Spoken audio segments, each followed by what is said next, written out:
Hola, buenas tardes a todos. Bienvenidos a nuestro segundo ciclo de conferencias sobre medicina y manejo de fauna silvestre.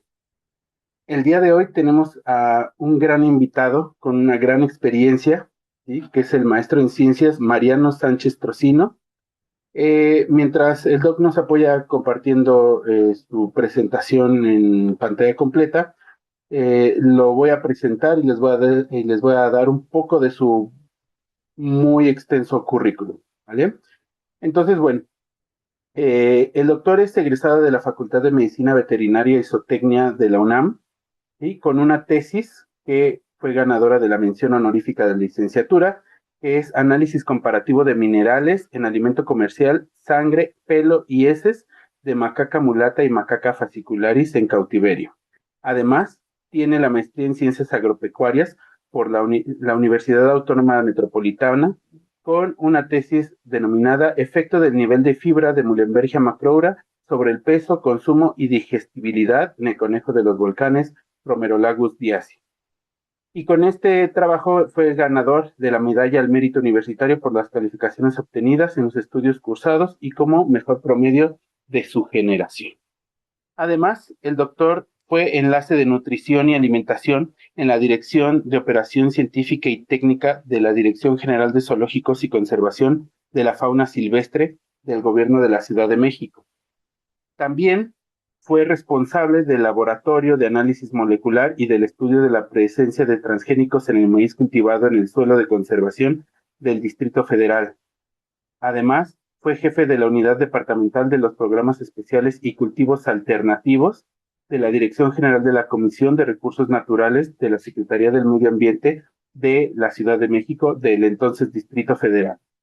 Fue además coordinador de vigilancia nutricional de la Dirección General de Zoológicos y Vida Silvestre. Además, el doctor realizó una estancia de trabajo de investigación en el Centro de Conservación e Investigación del Panda Gigante de China, en el Centro Bifengxia de la Administración de la Reserva Natural de Wulong. También hizo una estancia de trabajo de investigación en la base de investigación de la reproducción del panda gigante en Chengdu, en la provincia de Sichuan, en China. Eh, Fue coordinador de vigilancia nutricional también de los zoológicos, de la Dirección General de Zoológicos de Vida Silvestre. Eh, Realizó también diferentes técnicas de análisis químicos aplicadas a los alimentos en el Departamento de Nutrición Animal y Bioquímica del Laboratorio de Toxicología de la Facultad de Medicina Veterinaria y Zootecnia de la UNAM. Actualmente, el doctor es socio fundador y nutriólogo de animales de compañía y exóticos en el Centro de Nutrición y Conducta Pets Imaginarium. Y bueno, además de esto, es socio activo de la Asociación Mexicana de Medicina Cannabinoide AC desde junio del 2009. Es socio activo de la Asociación Mexicana de Especialistas en Nutrición Animal. Es miembro fundador del Grupo Consultivo de Nutrición en Zoológicos y Criaderos de Latinoamérica desde el 2012. Desde julio del 2011 es director de nutrición de la Asociación Mexicana de Médicos Veterinarios especializados en animales de zoológicos, exóticos y silvestres. Fue ganador en el programa de becas del Centro de Estudios China-México de la Facultad de Economía para realizar el proyecto denominado Actualización del Manejo Nutricional y Producción de Bambú para el Panda Gigante y Panda Rojo en el Zoológico de Chapultepec, Ciudad de México. Desde julio del 2008 es el director de nutrición y del Grupo Consultivo de Nutrición de la ASCARM, que es la Asociación de Zoológicos, Criaderos y Acuarios de la República Mexicana. Eh, es, aso es, asesor, perdón, nutricional del fauna silvestre de la AMAXOA, que es la Asociación Mesoamericana y del Caribe de Zoológicos y Acuarios. Y es miembro desde el 2006 de la European Nutrition Group. Entonces, como ven, nuestro ponente tiene toda la experiencia del mundo en toda esta área, entonces para nosotros es un gusto y un honor tenerlo aquí el día de hoy con nosotros, eh, aportándonos un poquito de todo lo mucho que él sabe y conoce de toda esta área. Así que, doctor Mariano, bienvenido a la FESCO Titlán, bienvenido a su aula virtual, bienvenido a este ciclo de conferencias y es un gustazo tenerte por aquí. Entonces, nuevamente, bienvenido y son todos tuyos. Muchas gracias, doctor.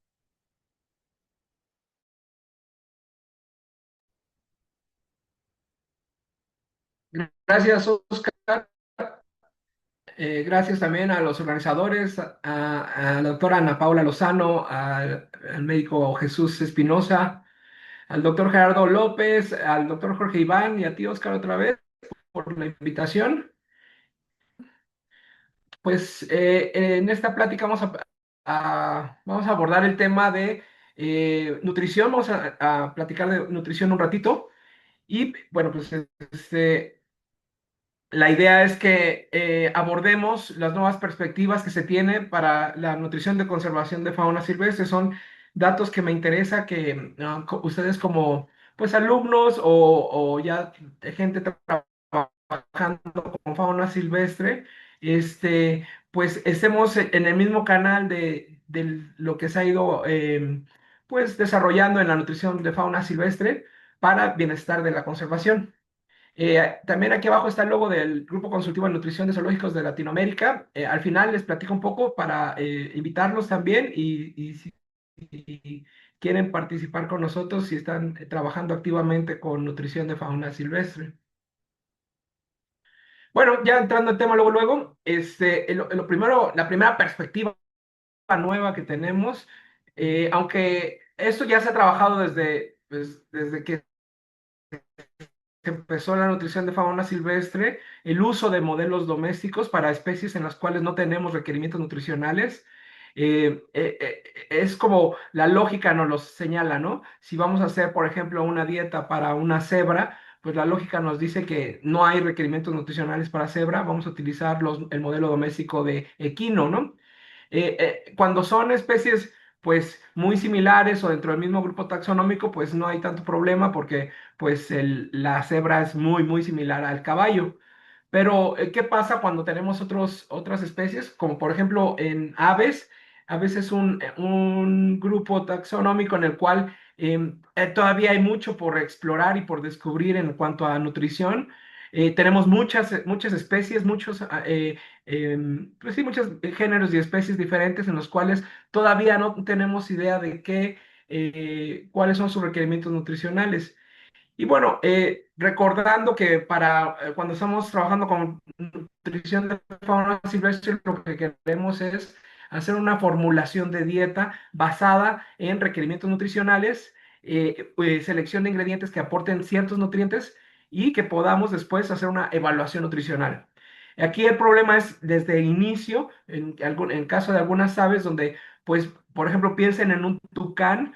Un tucán es un ave frugívora, es decir, consume principalmente frutos, y no hay un modelo doméstico similar pues en los modelos domésticos, en las especies zootécnicas tradicionales, que sea 100% frugívora. Y además, no solo eso, encontramos que también los tucanes pueden ser susceptibles de intoxicaciones, por ejemplo, con el mineral hierro, por lo cual, bueno, lo que trata este artículo científico es del 2023 y nos hace un abordaje a qué es lo que deberíamos estar analizando para poder formular buenas dietas. Voy a apagar mi cámara si no tienen inconveniente para no gastar datos. Listo. Ok, entonces este artículo a mí me gusta mucho, es del 2023, bastante reciente.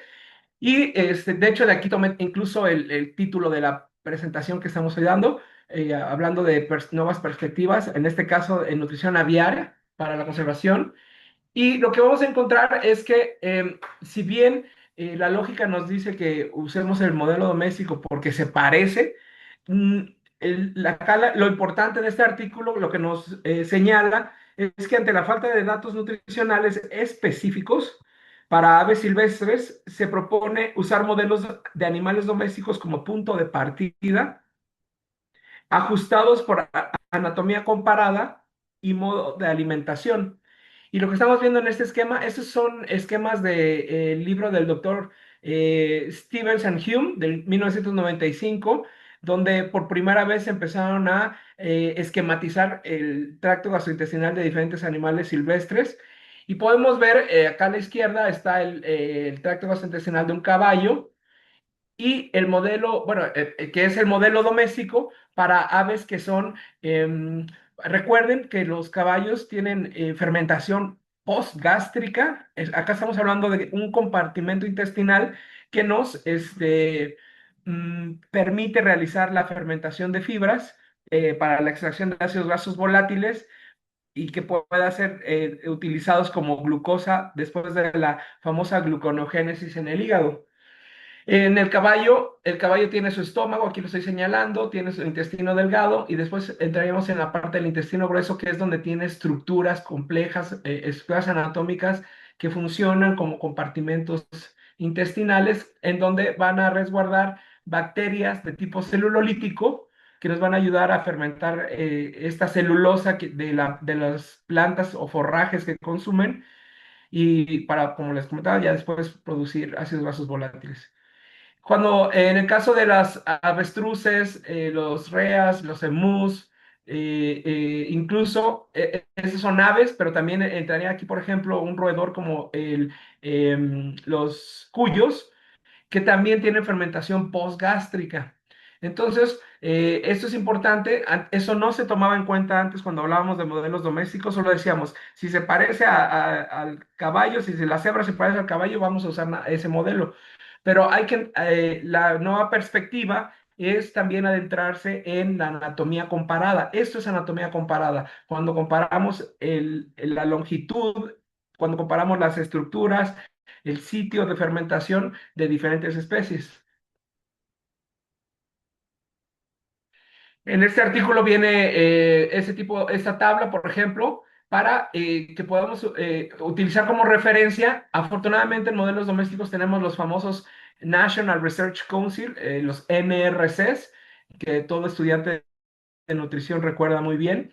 Y están también grupos de aves que están clasificados según sus preferencias alimenticias y también su sitio o su anatomía comparada. De tal manera que, perdón. De tal manera que en esos modelos, si estamos hablando de un ave que sea omnívora, es decir, que consuma tanto proteína de origen animal como alimentos de origen vegetal, como por ejemplo el ibis, las grullas, las bustardas o el kiwi, el modelo doméstico va a ser el pollo, el pavo o el pato. En el caso de los ejemplares que son carnívoros o piscívoros, que también se llama ictiófagos, a los piscívoros, nuestro modelo doméstico va a ser el gato doméstico, considerando también el ajuste de calcio porque es muy alto en el gato doméstico en comparación para las aves carnívoras. Y en la fauna ejemplo de este grupo serían las aves rapaces, los pingüinos o las lechuzas, que son principalmente carnívoras o piscívoras. Cuando estamos hablando de una ave que sea herbívora con fermentación postgástrica, nuestro modelo doméstico, como ya decíamos, es el caballo. Acá entrarían el avestruz, el emú y el ñandú. Y también en el caso de los herbívoros foregut, que es el término en inglés que quiere decir pregástrica, herbívoros pregástricos como la única ave que tiene fermentación pregástrica conocida hasta ahora es el Oatzin, pero también entrarían, por ejemplo, langures o colobos, hipopótamos, son su modelo doméstico, la oveja hasta el momento. Y en el caso de nectarívoros y frugívoros, que estos son un grupo de aves también, los encontramos en aves, los encontramos también en algunos primates, o por ejemplo, estos famosos sugar glade o petauros de azúcar, que también son nectarívoros. No tenemos un modelo adecuado doméstico, eso hay que considerarlo, y entrarían, por ejemplo, los colibríes, los tucanes o más que loros, los loris. Pero hay casos clínicos claves y que también nos habla en este artículo científico, por ejemplo, el colibrí es uno de esos modelos, es uno de estos grupos animales que no tenemos modelo doméstico, en donde tenemos un requerimiento mínimo, mínimo, mínimo de proteína. Estamos hablando del 1,5 de materia seca. Esto no lo vemos en ninguna otra especie, un requerimiento proteico tan bajo. Porque, por ejemplo, en la gallina ponedora, el requerimiento estará entre el 12 y el 18%.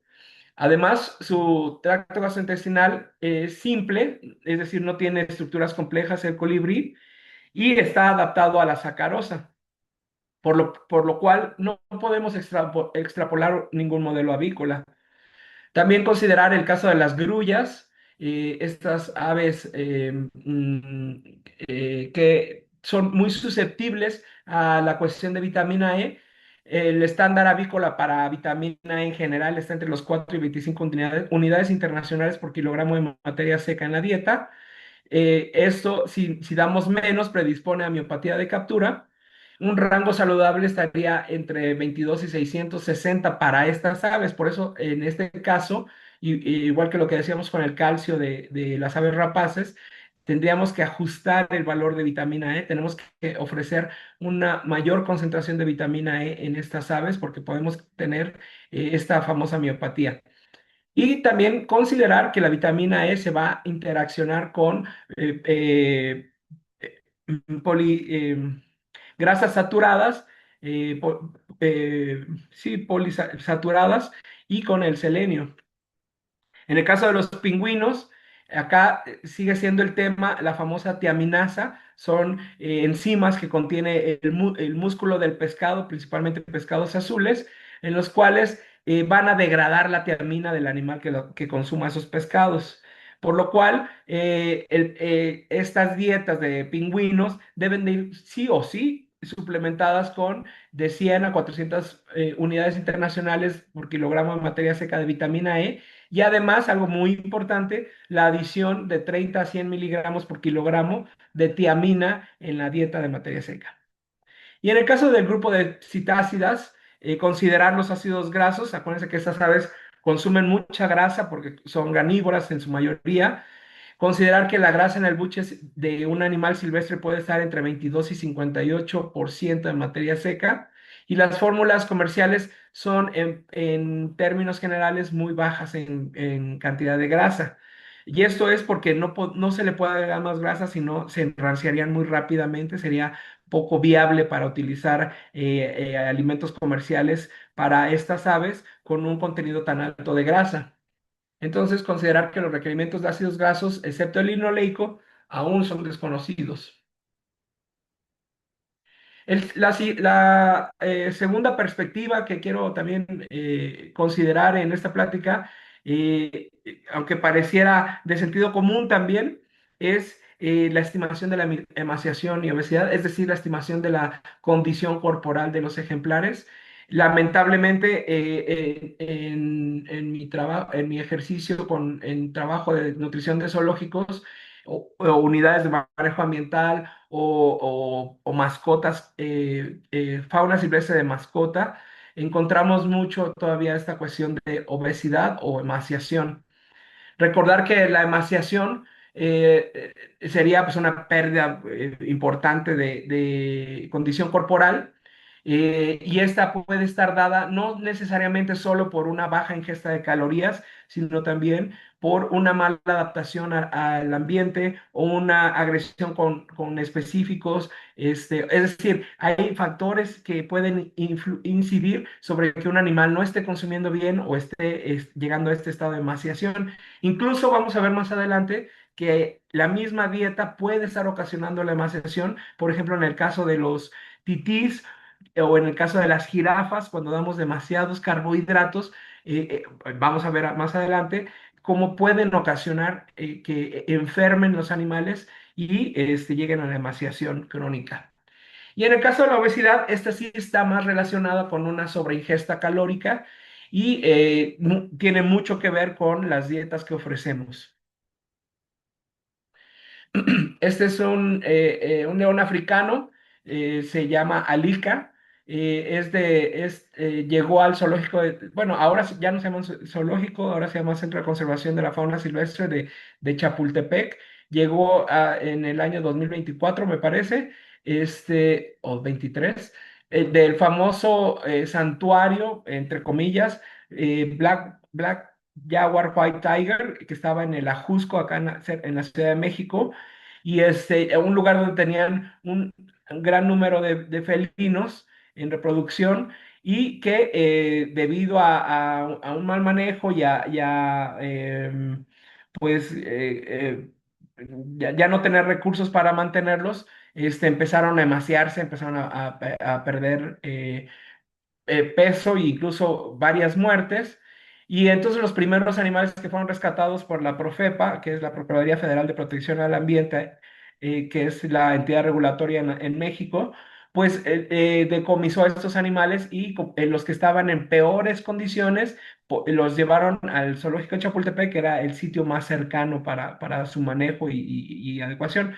Yo era nutriólogo en el zoológico de Chapultepec cuando llegaron estos animales. Ella es una de las leonas que estaba más afectadas. Pueden ver la condición corporal del ejemplar. Está alrededor de uno o 2 de 9. Yo siempre hago la condición corporal con escala 9 porque tengo más, pues, más escala para poder referenciar a cada ejemplar.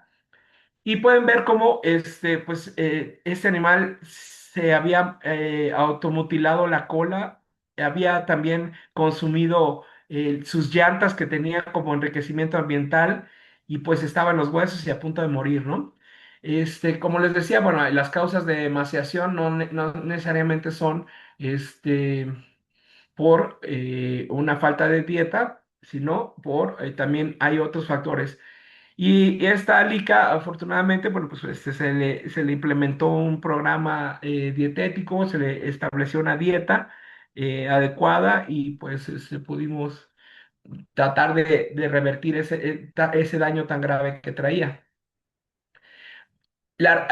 Pasando ahora a la obesidad, esa es la realidad de las dietas, particularmente en carnívoros es donde lo vemos mucho, porque a veces las aves es un poco difícil identificarlo porque hay que estar tocando la quilla y pues las plumas no nos permiten, o el manejo mismo que tenga el ave. Pero en carnívoros es algo que se ve muy frecuentemente, ¿no? Todas las 11 familias del orden carnívoros tenemos animales que son obesos.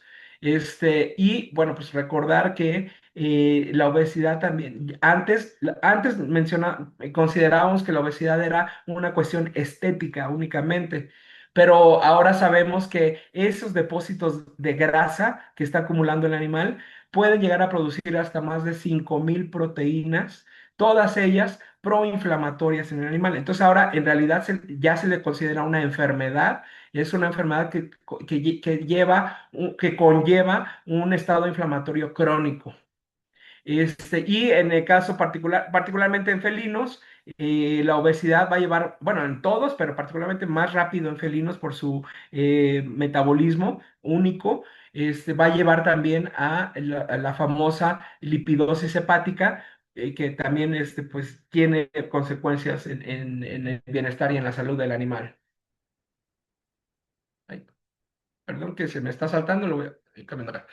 Bueno, hay muchos problemas de salud asociados a la obesidad. Vean este mono rhesus que está acá a la izquierda y lo vemos en todos los grupos animales. Este es en un sapo, ¿no? En un anfibio, pero también lo podemos ver en reptiles, lo podemos ver en aves, lo podemos ver en todos. ¿Qué podemos ver? Problemas de salud asociados, disminución de la esperanza de vida o deterioro de la calidad de vida, inflamación crónica, problemas pulmonares y cardiovasculares, intolerancia al ejercicio y al calor, que, ojo, también habría que descartar cuando vemos estos animales con obesidad.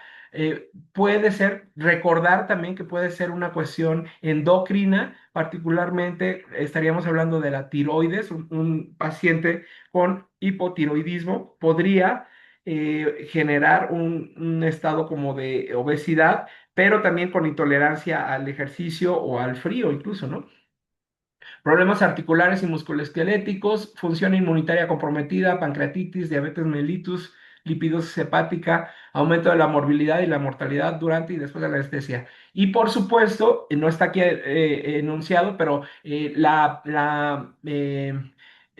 restricción en la función reproductiva, esos animales que pues, tratamos de hacer conservación con ellos, no se van a reproducir, lo vemos en muchas especies, animales obesos, no tienen líbido o son incapaces físicamente de montar a la hembra y entonces también se ve comprometida la reproducción y por ende la conservación de estas especies. Miren, ese es un orangután del Zoológico de Londres de los años 70.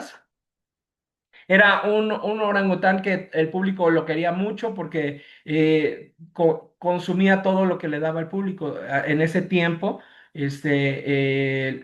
permitían al público darle de comer a los animales en ese zoológico. Y entonces era un animal que comía muchas hamburguesas, papas fritas, refrescos, donas, bueno, ya saben, mucha comida chatarra y que lo llevó a este estado crónico de obesidad. Cuando las autoridades del zoológico se dieron cuenta de que ya podía ser un problema, pues trataron de cambiar su dieta. Aquí está, esa es una de sus últimas fotografías con una dieta pues más saludable, digamos, pero pues no la comía bien y el animal acabó muriendo por aterosclerosis, que es muy común en grandes simios, problemas en la circulación por depósitos de grasa. El tejido adiposo entonces se consideró durante mucho tiempo metabólicamente inerte y como les decía es un órgano endocrino importante que no solo va a producir proteínas sino también hormonas. Aquí están más o menos, aunque esos son esquemas de en nutrición humana, la realidad funcionan igual en los animales silvestres. Cuando tenemos del lado izquierdo el tejido adiposo normal, tenemos pues un equilibrio, una homeostasis entre los órganos y músculos. Pero cuando tenemos obesidad, este exceso de grasas va a aumentar la recitina, la leptina, o sea, todas estas factores de inflamación, también la resistencia a la insulina y empiezan a ver en cascada lesiones en varios órganos y músculos y se ve comprometido todo el organismo. En el caso de perros y gatos, existe en Estados Unidos la Asociación para la Prevención de la Obesidad en las Mascotas. Ellos han hecho trabajo durante muchos años. Fíjense, este es un reporte de mayo del 2002, que ya tiene bastantes añitos. Y lo que se traspoló unos artículos que había o información que había de nutrición en humanos. En humanos ya está bien determinado que una restricción calórica de 16% de lo que requiere consumir, si tú haces una restricción calórica en los humanos, se prolonga la vida de la persona de 78,7 años en promedio hasta 91,3 con esta restricción calórica. Lo mismo hicieron el estudio en perros, particularmente en labradores, y se determinó que el efecto de la restricción calórica en perros también conlleva una prolongación de la vida, ¿no? De 11,2 años en promedio, que era un grupo control, con un 25% menos de calorías, los animales vivieron hasta 13 años, es decir, casi 2 años, 3 años más que los animales que no tenían restricción calórica. También información de nutrición en humanos. Cada vez se estudia más el potencial que tiene el ejercicio y la nutrición en el bienestar y en la salud. Entonces, esto es algo que, y no solo en eso, perdón, también en la expresión genética, lo que ahora llamamos nutrigenómica, ya podemos hacer estudios basados en genes y también se evalúa el efecto que tiene la actividad física. Y es algo que podemos traspolar o sea, debemos de traspolar en la dieta de los animales con los que estamos trabajando, porque hay un dicho en los nutriólogos de Estados Unidos que dice hay que dejar que el animal trabaje por su dieta.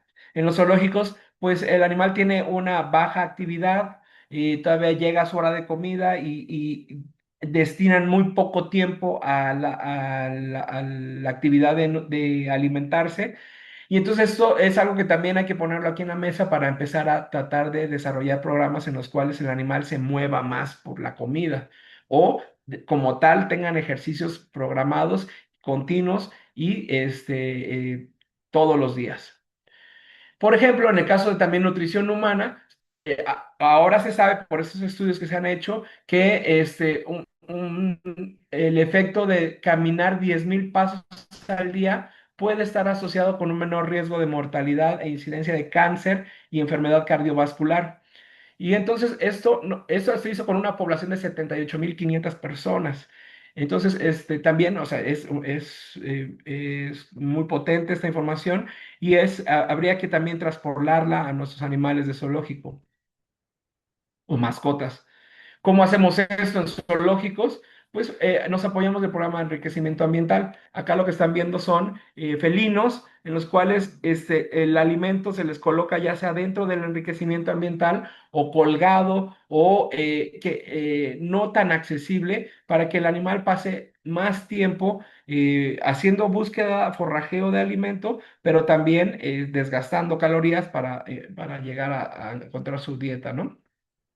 Esto es algo que también, la realidad, lo que vemos en la realidad de los zoológicos es que muchas veces los cuidadores no quieren que les llenes el exhibidor con piñatas o con cosas estas porque después lo tienen que barrer, ¿no? Pero hay que cambiar esa idea y hay que empezar, quizá sería ideal que toda la dieta de todos los animales se diera en programas de enriquecimiento ambiental, ¿verdad? Em, para la evaluación de condición corporal, se han estado desarrollando estas tablas de condición corporal. Ahora ya tenemos de diferentes especies. Esta es una de las más recientes.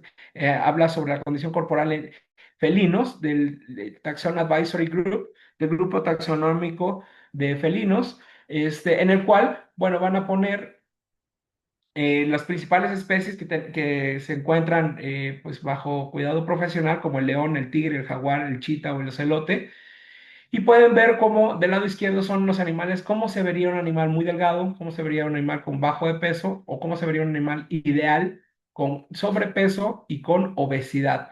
Y esto lo que hacemos es pegarlo en los albergues de los animales, en los recintos, para que el cuidador lo vea, para que el de enriquecimiento ambiental lo vea, para que el médico lo vea, para que el nutriólogo lo vea, para que todos los que pasen por ahí estemos en el mismo canal de cómo estamos viendo a ese animal, porque muchas veces cuando estamos viendo a los animales todo el día, perdón, todos los días, pues no notamos estas sutilezas de que está sobrepeso o incluso que está bajo de peso.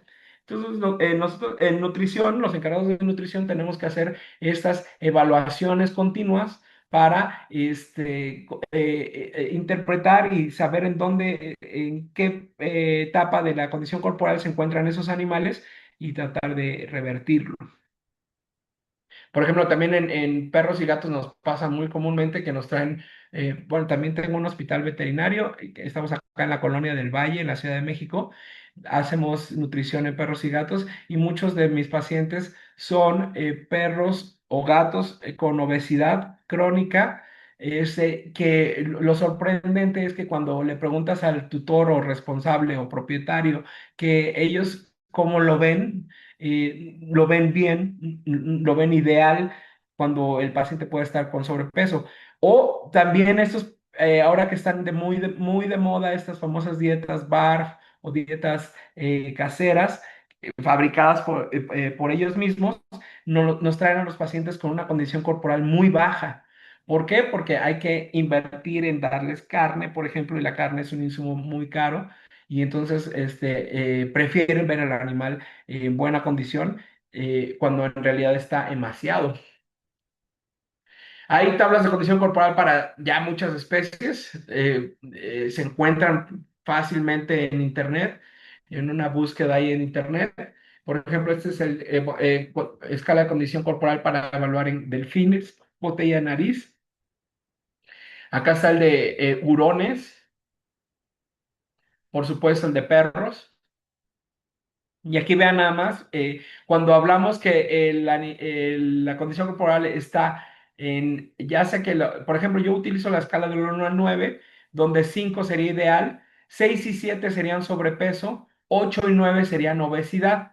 Cuando estamos hablando de sobrepeso, estaríamos hablando de un 5 a 10% arriba del peso ideal Y cuando estamos hablando ya de obesidad, o sea, esa escala de 8 y 9, ya estamos hablando de un 20 o hasta un 25% de peso extra que tiene. Este es un hipopótamo. Por supuesto, nos han enseñado, ¿no?, que los hipopótamos son gordos, ¿no? Lo hemos visto en las caricaturas, lo vemos de hecho, la mayoría de los hipopótamos en los parques que he visitado, la mayoría tienen condición corporal, eh, pues arriba. Acá a lo mejor de primera instancia, pues uno ve un... Pero si nos vamos a la escala de condición corporal ya desarrollada por el Disney Animal Kingdom, podemos ver que sí hay manera de estandarizar si esos animales están en buena condición. Entonces, si vemos esta escala y luego me regreso una para ver el animal, pues pueden ver los depósitos de grasa que tiene en el cuello, cómo no se le ven las rodillas ni los codos, cómo tiene una papada enorme, cómo tiene un trasero también muy grande. Entonces, este animal pues está obeso, obeso, obeso. Ahí estaremos hablando de un 20 a un 25% de arriba del peso, ¿no? Y luego pensamos que porque son herbívoros, pues es muy difícil bajarlos de peso. Y cuando evaluamos la dieta nos damos cuenta que están utilizando, por ejemplo, demasiados pellets o demasiado alimento comercial que es hipercalórico, o algo que también muy comúnmente, el uso de zanahorias, de manzanas, o sea, frutas, vegetales, que también son causantes de la obesidad de muchos animales. Este artículo es sobre nutrición en quelonios, tortugas, es del 2024 y bueno, también nos dice que también en las tortugas podemos hacer condición corporal, no es limitante pues su estructura ósea. Podemos ver en las patas el acúmulo de grasa o en el cuello, y también hay que tenerlo evaluado, ¿no? Este es un erizo africano, también de mascota. Podemos evaluar cómo se ve un erizo africano con buena o con baja condición corporal, o bien cómo se ve que es la mayoría de los animales en bajo cuidado profesional o bajo mascotas que están sumamente obesos. Este es el famoso petauro de azúcar, el Sugar Glider. Y vean también cómo se ve un animal muy bajo de peso contra un animal con depósitos grasos, ¿no? Estamos buscando depósitos grasos en el cuerpo. En el caso de las aves, pues hay que manipular, esa es la diferencia. Hay que tocar la quilla y buscar si la quilla es demasiado prominente o si hay pérdida de la quilla cuando ya es un animal muy obeso. Cuyos, también, condición corporal de cuyos. Y bueno, y también acá los invito a que exploren la página de NAG Online. NAG es N de Nutrition, A de Advisor y G de Group, NAG.online. Es la página del Grupo Consultivo de Nutrición de la Asociación de Zoológicos Americana, donde van a encontrar en esa página muchos esquemas de condición corporal para animales de zoológico como antílopes, venados, primates, bueno, aves, etcétera. Les recomiendo, si les interesa el tema, que se echen ahí un clavado a esa página y van a encontrar muy buena información. El siguiente tema de perspectiva que hay que también es empezar a abordar, que hay que tomar la información más nueva, lo que nos dice la evidencia, la famosa evidencia científica, es el uso de nutracéuticos condroprotectores, que también son muy utilizados en las pequeñas especies, ¿no? En perros y gatos, y creo que también hasta en caballos y otras especies. Durante mucho tiempo hemos utilizado el ácido hialurónico vía oral, ¿no? Como condroprotector oral, o el sulfato de condroitina, o la glucosamina, o ustedes también me pueden decir que hay muchos productos en el mercado para perros y gatos y como para humanos inclusive. Y entonces, ¿cómo saber cuál es el bueno? Considerar que el término nutracéutico Estamos hablando de un alimento, producto medicinal fabricado con productos naturales que carecen de indicaciones precisas sobre blancos específicos.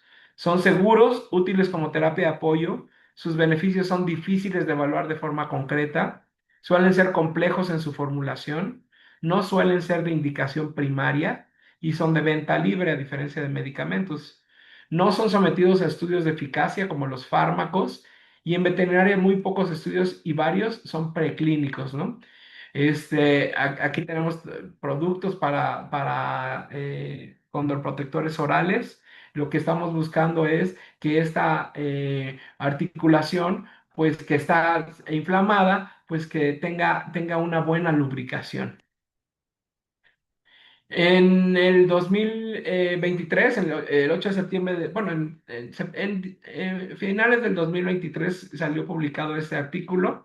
Es sobre la suplementación nutracéutica eh, en, en grandes felinos, particularmente tigres, eh, con tigres ya adultos o geriatras y lo que hicieron fue evaluar el número de pasos que daba un tigre después de la suplementación con estos contraprotectores orales. El resultado fue que los mismos autores señalan que pues, un estudio evaluando nada más los pasos del animal, pues eh, pues no es un reconocimiento y que no se podrían valorar con ese estudio la eficacia de estos suplementos o nutracéuticos. Entonces, falta más información en fauna silvestre o en felinos. Lo que sí, este artículo salió en el 2022, está hecho para perros y gatos particularmente, y es una revisión sistematizada y metaanálisis de dietas enriquecidas con nutracéuticos, condroprotectores para perros y gatos con osteoartritis.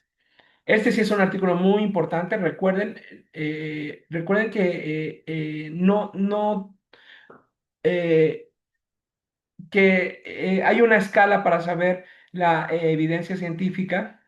No es lo mismo una opinión de experto o un editorial, que no es lo mismo que, por ejemplo, yo les diga, ¿saben qué? A mí me funciona súper bien el ácido hialurónico, utilícenlo porque yo lo he visto que mis pacientes les funciona. Eso no tiene peso científico. Lo que sí tiene mayor peso científico que la opinión es un estudio transversal y más allá del estudio transversal, los estudios de caso con controles y más allá de esos, los estudios de cohorte y más allá de eso, los ensayos aleatorios controlados y lo que tiene mayor evidencia científica son los famosos metaanálisis o informes sistemáticos. Este estudio que les estoy mostrando aquí del 2022 en perros y gatos es un informe sistematizado y un metaanálisis. Informe sistematizado quiere decir que es un artículo hecho de artículos científicos.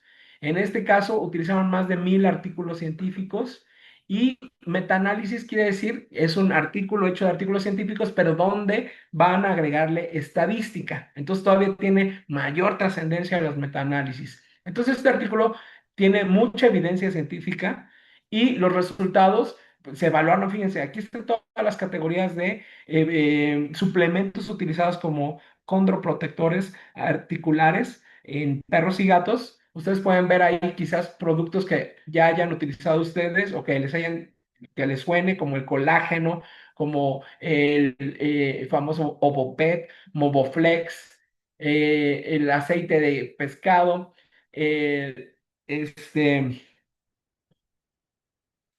el sulfato de condroitina, glucosamina, ácido ascórbico, sulfato de zinc, cannabinoides, el famoso CBD, ácido hidroxicítrico, fructoborato de calcio, o bien ya productos comerciales como el Flexodol, el Flexil, el Dynamic, el Curcuvet, que tiene cúrcuma, perdón, o el Saccharomyces cerevisiae, que es una levadura.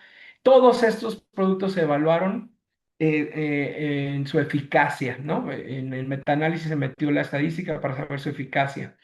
Más productos concentrados de proteína, de leche, curcuminoides, polvo de cuerno de elk, el Boswellia serrata, eh, los unsaponificables de aguacate y soya, las levaduras, bueno, etcétera, ¿no? Vitamina E. Todos estos productos se evaluaron en cuanto a su eficacia para el control de osteoartritis. ¿Y qué creen? El resultado fue que ninguno tiene una eficacia marcada, excepto, excepto los ácidos grasos omega 3, ya sea como parte de la dieta, o sea, un alimento que contenga omega 3, o ya sea como un suplemento extra para el paciente. Entonces, por ejemplo, nosotros, después de ese artículo y de platicarlo también con otros colegas y todo, nosotros en el hospital veterinario decidimos dejar de comprar nutracéuticos condroprotectores para osteoartritis. Y el único que compramos y el único que recetamos, que ponemos en nuestras recetas, son los ácidos grasos omega 3, que además van a tener una función pues sí, condroprotectora, pero también tiene una función antiinflamatoria natural, tiene una función sobre el riñón, sobre el corazón, sobre la piel, sobre el pelo, sobre el desarrollo del sistema nervioso central. Es decir, es un producto que tiene muchos mayores beneficios que solo darle el colágeno hidrolizado o darle cualquiera de todos estos que hemos estado viendo ahorita. Tan es así que la Sociedad Internacional de Medicina Felina y la Asociación Americana de Practicantes de Medicina Felina emitieron en el 2024 las guías para el uso prolongado de antiinflamatorios no esteroidales en gatos.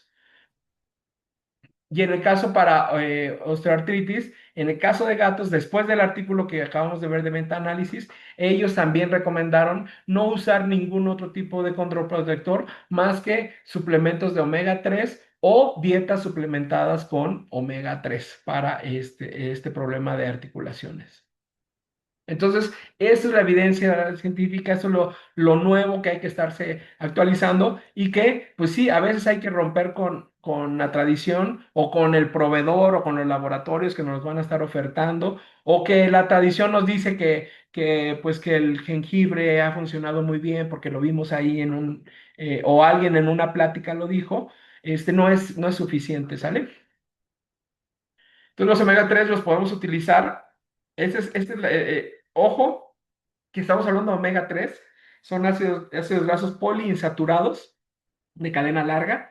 No estamos hablando de los omega 6 y omega 9, que esos los puede producir tanto los humanos como la mayoría de los mamíferos a partir del ácido araquidónico, y que el omega 6 es proinflamatorio. En cambio, el omega 3, que no los podemos producir por nosotros mismos, es un ácido graso esencial, lo necesitamos consumir en la dieta o bien en un suplemento. Sí pueden tener este factor antiinflamatorio y lo podemos dar de manera pues natural, por ejemplo, con el uso de sardinas que son altas en omega 3. Claro que no se recomiendan en pacientes con obesidad porque pues no te va a ayudar para que bajen de peso. O bien aceites, ¿no? O ya suplementos, cápsulas, etcétera.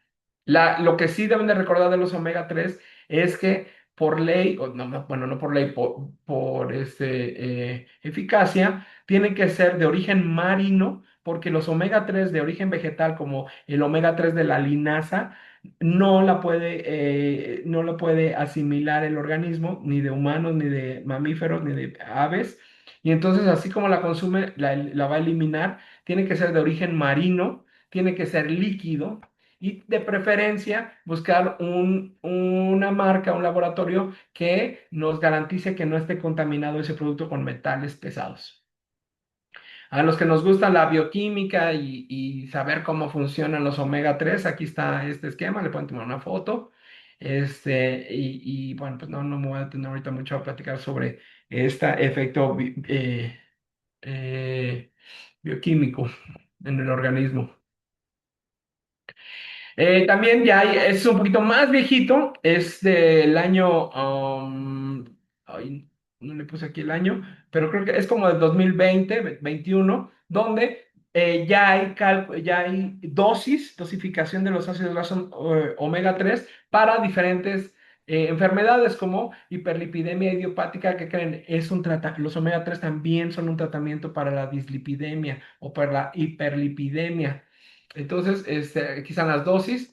Para enfermedad renal, todos mis pacientes con enfermedad renal que formulo dietas, sí o sí les mandamos omega 3. Bueno, no solo a los renales, también en mantenimiento para pacientes cardíacos, para pacientes con osteoartritis, para inclusive pacientes con dermatitis atópica, alergias, o enfermedad inflamatoria intestinal. Usamos ácidos grasos omega 3. Y la pregunta de siempre es, pues qué tan seguros son los ácidos grasos omega 3, cuánto puedo darle, ¿no? Generalmente las cápsulas que consumimos los humanos, los suplementos para consumo humano, están alrededor de los 700 miligramos de ácidos grasos omega 3, tanto EPA como DHA.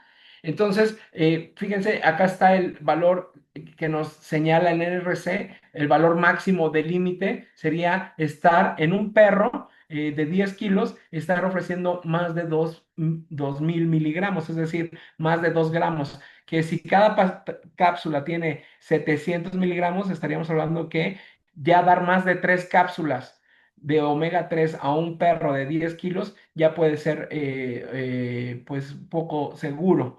Pero para abajo, y ojo, diarios. Yo formulo las dietas diario, o sea, que consumen este suplemento todos los días, podemos utilizarlos. Si te pasas de eso, sí puede haber riesgos, ¿no? El siguiente tema de perspectiva de la nutrición de conservación es el famoso uso de los pro y posbióticos, ¿no? Hablamos de microbioma. Acuérdense que ya no decimos la flora intestinal, es un término mal dicho, aunque el producto de Proplan, que son probióticos, se llama Fortiflora. Ese es su nombre comercial, pero ya no se utiliza el término flora intestinal porque en aquel tiempo se pensaba que esas bacterias eran parte del reino de las plantas. Y ahora se sabe que son completamente diferentes, así es que el término correcto es el microbioma intestinal.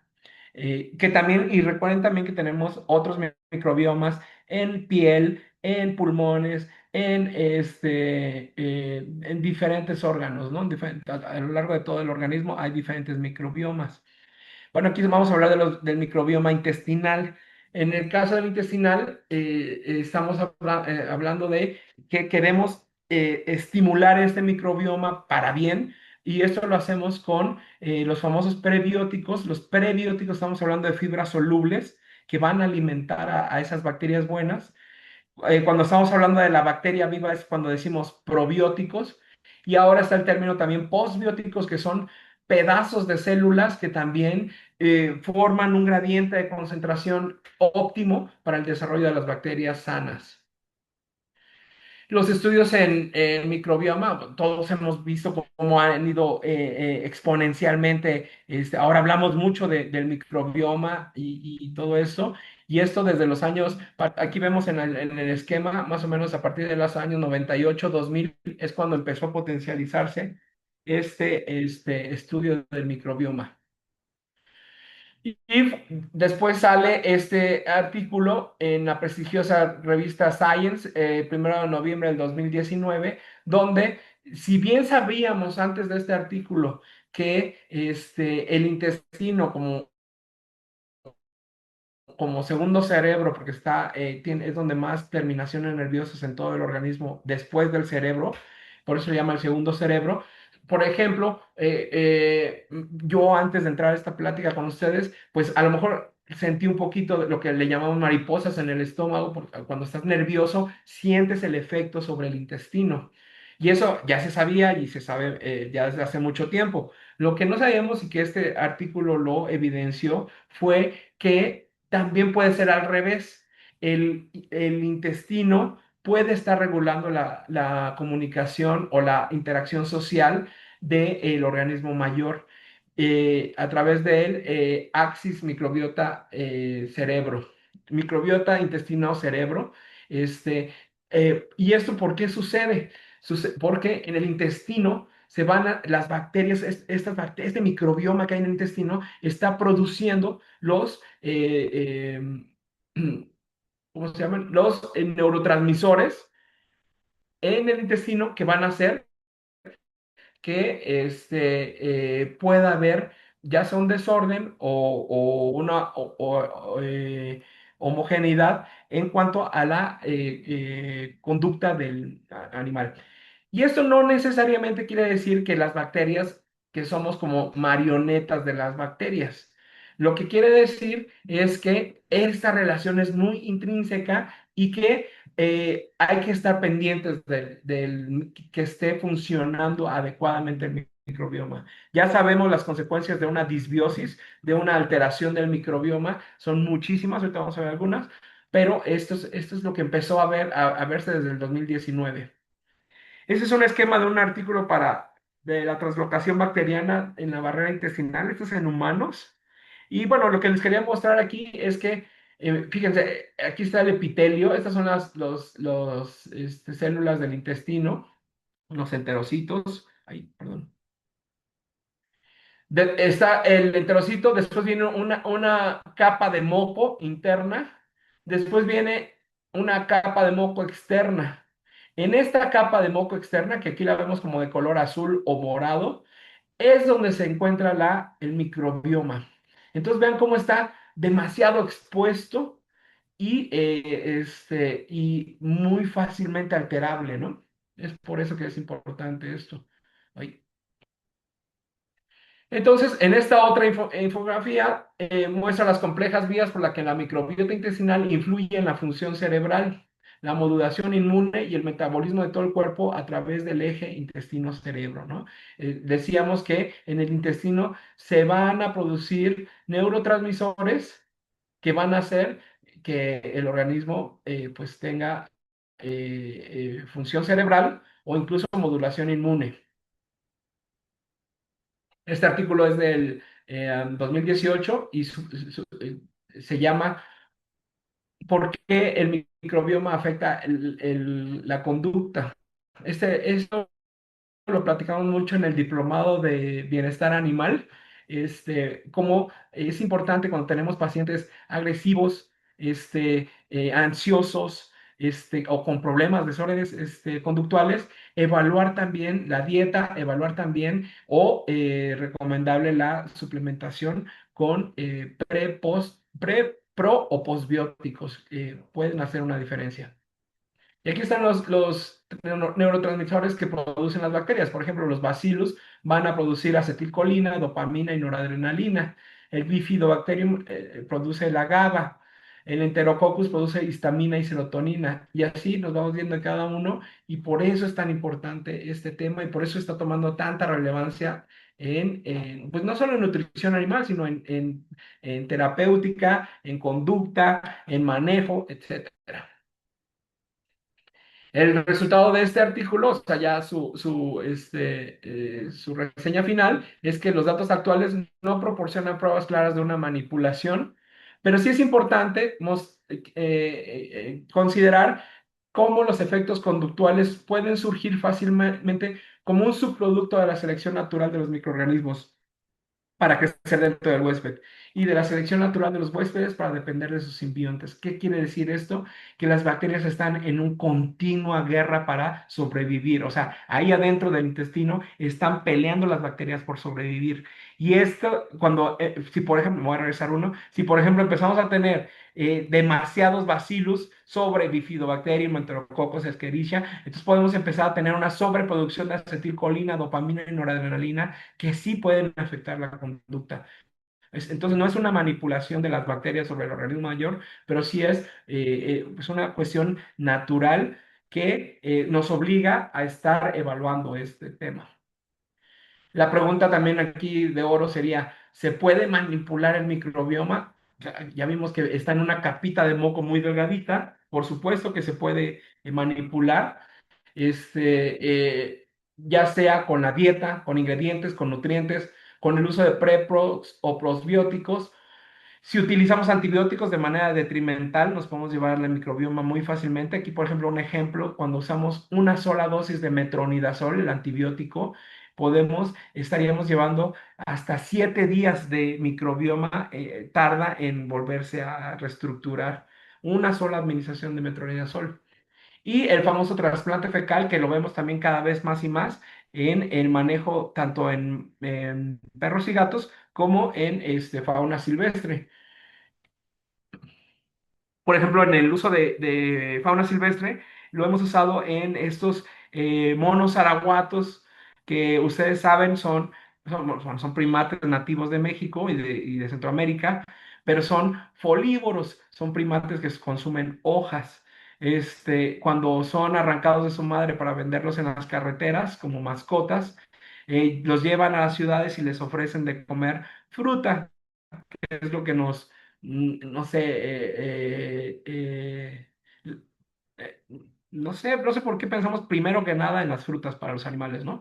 Les empiezan a dar frutas, hay una disbiosis tremenda y el animal puede entrar en un grave deterioro o enfermarse muy pronto. Aquí en estos animales sí es de uso, sí es frecuente el uso de los trasplantes fecales. En el caso de los prebióticos, está, por ejemplo, estos galactoligosacáridos, manano-oligosacáridos, inulinas, que antes, cuando yo empecé en esto en la nutrición, solo los podíamos encontrar en los alimentos comerciales. Ahora, afortunadamente, ya los podemos comprar en Mercado Libre, en Amazon, y entonces esas dietas naturales que pretendemos hacer completas y balanceadas, podemos agregarles estas fibras solubles que tienen un efecto importante sobre la salud colónica y la inmunidad de perros adultos en este caso. ¿Qué ocurre? Pues ocurre más o menos lo que sucede en los herbívoros. Estas fibras van a alimentar a las bacterias buenas del intestino. Las bacterias buenas del intestino van a sobreproducir ácidos grasos volátiles que van a tener un ambiente mejor en el colon y que van a estimular a que haya más inmunidad en estos animales. Además, inhiben el crecimiento de enterobacterias tóxicas. Eso es lo que les decía, entra la fibra prebiótica, va a alimentar a las bacterias van a producir butirato, que es un ácido graso volátil, el butirato va a viajar, va a penetrar la barrera epitelial por vía oxidativa, va a liberar dióxido de carbono, ambiente hipóxico, desarrollo de bacterias anaeróbicas como Clostridium, cuando tenemos este problema. En cambio, cuando tenemos exceso de butirato, vamos a tener un funcionamiento de la bomba sodio-potasio encargada de mantener el balance osmótico. Entonces, tanto el microbioma como el gradiente de concentración también es más benéfico y podemos tener mejores resultados. Esos son los famosos, lo que les decía, ya los podemos comprar por separado, ya no tenemos que estar dependiendo nada más. Ahora, por ejemplo, hay alimentos de marcas comerciales en perros y gatos que utilizan el término mercadológico biome. Y el biome no es otra cosa que la inclusión en la fórmula de la croqueta de estos fibras prebióticas, de estos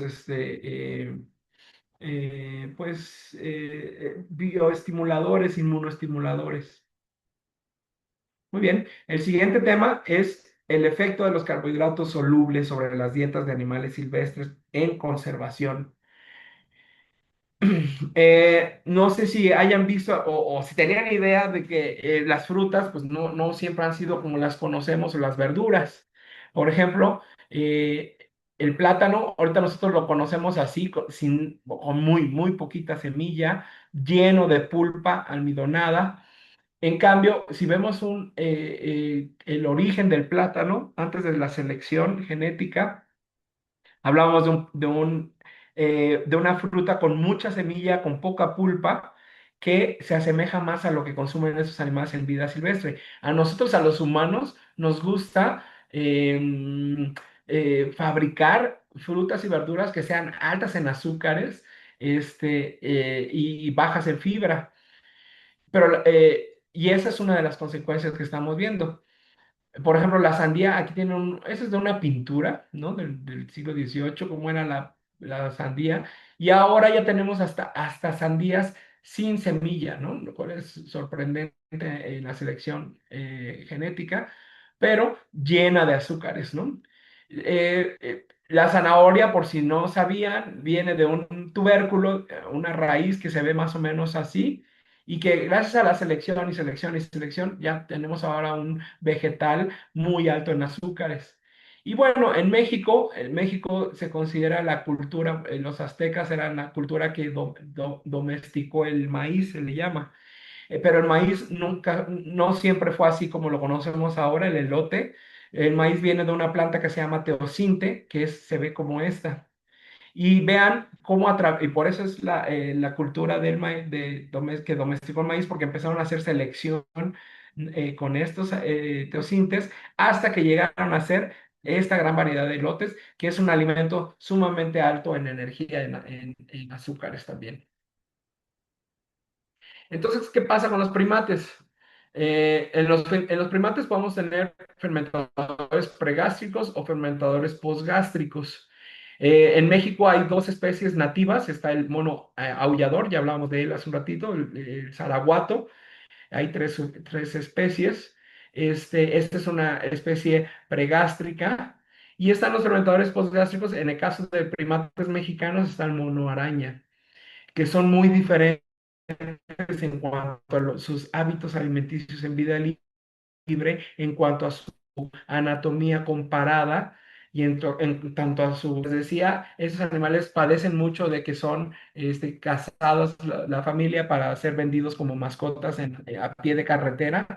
Y estos animales, si cursan, esos animales bajo cuidado humano, en cautiverio, como mascotas, cursan con muchas enteropatías, bajo consumo de alimento, laminitis, estereotipias orales, caquexia, abscesos hepáticos, diarrea. Y en el caso de los fermentadores postgástricos, como el mono araña, hay mucha incidencia de obesidad, diarrea o laminitis de acidosis fecal. La tendencia, por supuesto, es a quitarnos esa idea de que los carbohidratos son necesarios en la mayoría de los animales. Y aquí podría ser también el símil. En otra plática vamos a tener un curso de crianza artificial y también me invitaron a hablar allá en la UNAM, en la Facultad de Veterinaria. Vamos a hablar sobre la crianza artificial de jirafas. Y es bien importante también decirles cuando hacemos una formulación para una crianza artificial, no sé por qué, de dónde sacamos esa idea, pero siempre que pensamos en darle un sustituto lácteo a un animal silvestre, pensamos en la leche deslactosada, ¿no? Pensamos que esa es la que se le tiene que dar forzosamente y esto no es así. Hay especies a las cuales sí pueden tolerar la lactosa o incluso que requieren más lactosa de la que trae la leche de vaca, por ejemplo. Bueno, nos pasa igual lo he visto en muchos zoológicos, centros de manejo, mascotas, cuando llega el animal nuevo y llega de otro zoológico o llega uno nuevo al zoológico, lo primero que piensan, ya sea el cuidador, el médico, el dietista, o quien sea, es en ofrecerle frutas y verduras, ¿no? Y esto tenemos ya que quitárnoslo de la cabeza porque esta idea está matando muchos animales y está exponiendo muchos casos pues, de mortalidad y morbilidad. La sobreoferta de carbohidratos fácilmente fermentables como fruta, pan, pellets ricos en almidón, croquetas, es la principal causa de obesidad, diabetes tipo 2 y trastornos gastrointestinales en múltiples taxones. En el caso de carnívoros, los carbohidratos pueden ocasionar obesidad inducida por la dieta no espontánea, más de 1 kilo y menos de 30% de sensibilidad. O sea, consumir más de 1 kilo de frutas lleva a una reducción de menos de 30% de sensibilidad insulínica, imagínense. También pues, en carnívoros podemos ver diabetes tipo 2, delfines, felinos, osos cautivos, que es muy paralelo con la diabetes mellitus tipo 2 humana, es decir, por la obesidad. Y la solución para esos carnívoros es, en lugar de usar esos carbohidratos, mejor usar presas enteras, que son fuentes de proteínas, de grasas, no tanto de carbohidratos, fibra animal como pelo, plumas, o si en el caso de carnívoros omnívoros, pues vegetales de hoja verde y regular la dieta procesada. En el caso de los primates, como los lemures rufados, exceso de fruta ocasiona obesidad con posible acumulación de hierro.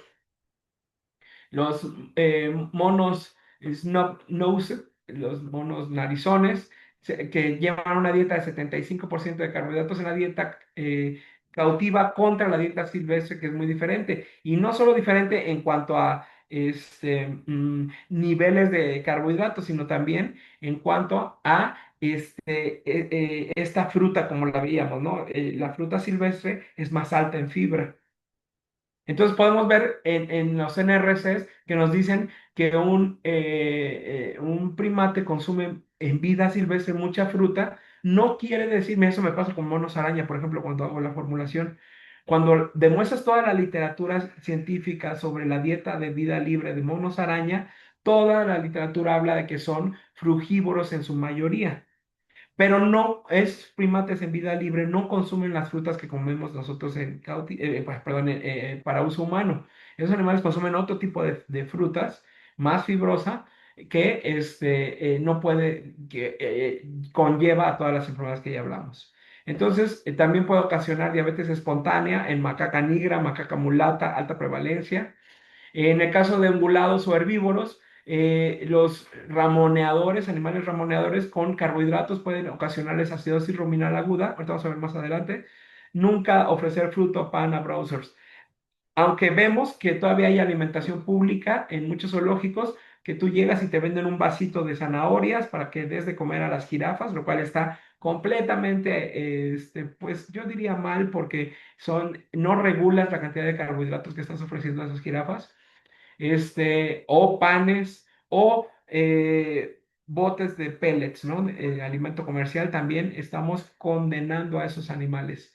Y en el caso de los fermentadores postgástricos, como tapiros, rinocerontes y elefantes, cuando damos muchas frutas, que también es la pelea eterna con cuidadores, con entrenadores que quieren dar mucha fruta, porque eso sí, con la fruta sí les gusta a los animales, ¿no? Les encanta, pero esa fruta, cuando es un fermentador postgástrico, va a pasar primero por el estómago y luego por el intestino delgado antes del sitio de fermentación, entonces se va a absorber todos los carbohidratos solubles y por eso tenemos tantos tapires, rinocerontes, elefantes con obesidad.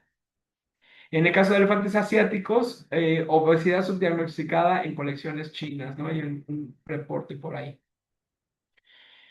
Entonces, esto es lo que sucede ya en la nutrición comparada, un colobo, un fermentador pregástrico y contra un orangután, un fermentador postgástrico. Cuando le damos estas frutas o vegetales altos en azúcares, en el caso de colobos, van a tener una mala fermentación, se van a fermentar en la cámara de fermentación pregástrica y van a ver animales que son delgados, hirsutos. En el caso de fermentadores postgástricos, como les decía, va a pasar primero por el estómago y en el intestino delgado son nutrientes fácilmente absorbidos en el intestino delgado y consecuentemente obesidad. ¿Qué hacer entonces cuando ya tenemos animales que están comiendo mucha fruta y queremos, pues ya nos cayó el 20 de que es importante que no estén comiendo tantos carbohidratos, pero ahora cómo abordar ese tema, ¿no? De entrada, primero aquí les quiero hacer un paréntesis y comentarles que a lo que le estamos apostando son a las nuevas generaciones de animales, los animales que están destetándose recientemente, desde el destete ya no deberían de comer frutas. Hay animales en los cuales la formulación de post lactancia no ofrecemos fruta hasta después de 6 meses. de tal manera que el intestino, que la palatabilidad, se acostumbren al sabor de los vegetales, a todo, y hasta después de 3 a 6 meses ofrecemos frutas, porque sabemos que esas les van a encantar, pero ya están acostumbrados su tracto gastrointestinal a consumir la otra dieta. Pero bueno, hay muchos animales que están consumiendo dietas altas en frutas o en alimentos comerciales, pellets o croquetas.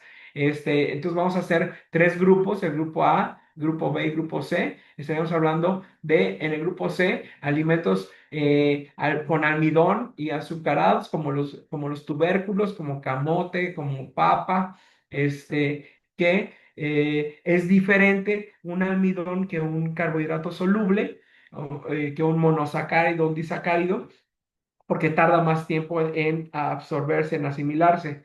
Entonces, un animal que está comiendo mucha fruta, pasaríamos quizás primero a ofrecerle alimentos del grupo C, luego pasaríamos a los del grupo B que siguen siendo suculentos, pero ya con algo de fibra, y tratar, ese es el objetivo, llegar al grupo A con esos animales y en lugar de estar ofreciendo frutas y verduras, estar ofreciendo vegetales de hoja verde. Esa sería la escala, ¿no? El destino, animales que están comiendo mucha azúcar y almidones, tratar de llevarlos hacia dietas que sean altas en material de planta, en fibra. Y eso, dependiendo de los animales, puede ser vegetales de hoja verde, árboles y arbustos, en el caso de los programas de ramoneo, forrajes o pastos, ¿no? Gramíneas o leguminosas. Vean este artículo del 2024 que habla sobre la nutrición en roedores. Esto es rata, ratón, hámster, cuyo, chinchilla. De todo esto habla este artículo y lo que nos dice es las frutas que consumen en vida libre, aquí ya hablando de aportes nutricionales, las dietas en vida libre que consumen estos animales, si vemos, por ejemplo, la proteína con respecto a los alimentos que utilizamos en zoológicos o en casa para alimentar a estos roedores, no llegan a ese nivel de... Ay, ay, ay, ay. Perdón, perdón. ¿Dónde me quedé? Aquí. Ajá. Como esas frutas no llegan al porcentaje del 12% que consumen esos animales en vida libre. En cambio, cuando damos greens, que son hoja verde, pastos o alfalfa, sí llegamos a ese nivel de proteína. En el caso de la fibra, fibra neutra detergente, las frutas silvestres son muy altas en fibras y no lo es así las frutas o vegetales que utilizamos nosotros para consumo humano. Entonces, es por eso que es bien importante. Ven la cantidad de azúcar. El azúcar en las frutas silvestres es muy bajo, 7,6%, y en las que utilizamos de consumo humano puede llegar hasta el 30%. Y no solo con las frutas, también con las semillas. Las semillas que utilizamos para alimentar fauna silvestre, no tienen nada que ver con las semillas de vida silvestre. Por ejemplo, estas que consumen también estos roedores en vida silvestre, su nivel de proteína es bajo. En cambio, las semillas oleaginosas principalmente que utilizamos de uso humano son muy, muy altas en proteína. Y en el caso de fibra, son muy, muy bajas en fibra. Entonces, no tienen nada que ver ni nutricionalmente con lo que deberían de estar consumiendo esos animales. Por eso es que cuando consumen tanta semilla, cuando consumen tantas frutas y verduras, vemos tantos problemas de enfermedad. El recordatorio en el caso de roedores es que las enfermedades de origen nutricional incluyen disbiosis del tracto gastrointestinal, éstasis intestinal, mala oclusión dental, obesidad y una hipervitaminosis D. En el caso de anatomía y fisiología digestiva, los roedores fermentadores pregástricos pueden estar cursando con una rumenoacidosis o timpanismo, ¿sí? Eso les pasa a los pequeños roedores cuando comen mucha fruta. O en el caso de los fermentadores postgástricos, pueden tener una colitis crónica y cólico agudo. El riesgo del cólico es que puede haber una distensión importante y perforación intestinal. Quizás ya hayan visto esos roedores que nos llevan a consulta, que están todos panzones. Y a la hora esa es una placa radiográfica, vean cómo está lleno de gas y el intestino porque está teniendo una distensión, una colitis crónica, un cólito agudo o un timpanismo. Además, la acidosis intestinal es letal para los microorganismos, para el microbioma, y toxinas pueden llegar a torrente sanguíneo y presentarse en zonas poco irrigadas, causando necrosis, como ocurre en la laminitis en caballos. Otro artículo, este es sobre también roedores del 2024. Ya los clasifican en también una clasificación basada en anatomía comparada, en taxonomía y en modelo doméstico. Y bueno, vamos a entrar a hablar rápido de las jirafas. Ese es un tema que yo he venido hablando, ya llevo más de 20 años hablando de la enfermedad antes llamada síndrome de mortalidad aguda en jirafas. Resulta que vemos jirafas en algunos lugares que están comiendo, tienen su dieta, obviamente una dieta, vamos a pensar, de alfalfa, con zanahoria, con alimento peletizado para bovino, ¿no? Eso es lo que el raciocinio el sentido común nos lleva a ofrecerle a las jirafas o porque lo vimos en otros lugares. Y entonces el animal está comiendo, comiendo, pero de repente empieza a bajar de peso y sigue comiendo. Y entonces empezamos a notar condiciones corporales de emaciación, o sea, condición corporal 1 o 2 de 9, ¿no? Vean aquí cómo se le ven los huesos a estos animales. Puede haber un factor de estrés como frío, reproducción, traslado, anestesia y el animal se muere. Por eso se le llama síndrome de mortalidad aguda. Esta es la cascada de eventos que ocurren. Después de haber tanta muerte de jirafas por mortalidad aguda, empezaron a haber grupos consultivos para jirafas, para nutrición de jirafas. Se involucró a varios expertos en nutrición, en medicina, en patología, incluso formuladores de dietas comerciales fueron invitados, esta famosa marca llamada Masuri y se encontró que ya no era un síndrome, porque cuando ya decimos el término síndrome de emaciación o síndrome de mortalidad, quiere decir una serie de signos, todos estos signos que están viendo aquí en el esquema, pero que no tenían una causa, un agente etiológico, una causa que las origine. No sabíamos qué era lo que las mataba a las jirafas. Ahora sabemos, y después de estas reuniones, que la causa primaria de la muerte de estas jirafas es una rumenitis. El rumen, el primer estómago, está inflamado y no está permitiendo que se absorban nutrientes. Entonces hay una acidosis ruminal por ¿qué es lo que está ocurriendo? Esta zanahoria, este pellet para bovino son muy altos en almidones porque están hechos con cereales, maíz, principalmente maíz, trigo, soya. Este, Esos almidones son carbohidratos de cadena larga y además le damos zanahorias y entonces sucede que en el rumen, cuando está comiendo demasiados carbohidratos, van a dejar de existir las bacterias celulolíticas y van a empezar a proliferar bacterias amilolíticas eh, que consumen almidón. Y estas bacterias que consumen almidón sobreproducen ácidos grasos volátiles. Su nombre lo dice, es un ácido graso que es gas, un gas corrosivo, un gas ácido que en una sobreproducción en el rumen empieza a quemar las vellosidades intestinales, no permite que se absorban nutrientes. Además, no se queda ahí esos excesos de ácidos grasos volátiles. Se va al torrente sanguíneo, ocasionando una acidosis metabólica en todo el organismo. Van a irse al hígado y va a haber una deficiencia energética. Pero también la falta de fibra en la dieta reduce la rumia, altera el animal va a empezar a sobresalivar para tratar de amortizar el pH ácido que tiene en el rumen. Va a haber también estas bacterias que se están muriendo celulolíticas, se absorben perdón, producen toxinas que se van a absorber y van a llegar a los sitios de microcirculación y por eso esas famosas laminitis o problemas en cascos.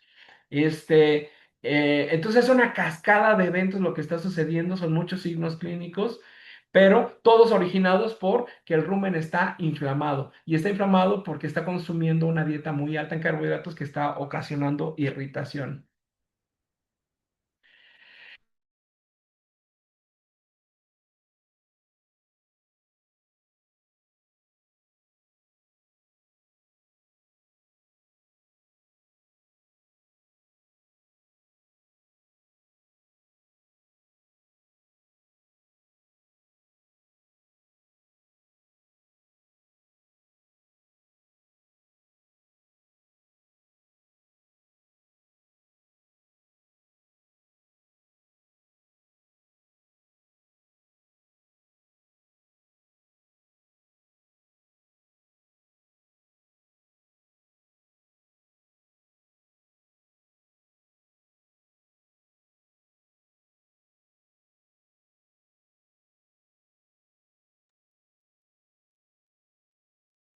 Estimados asistentes, una disculpa, creo que el doctor Mariano tuvo un problema con su internet.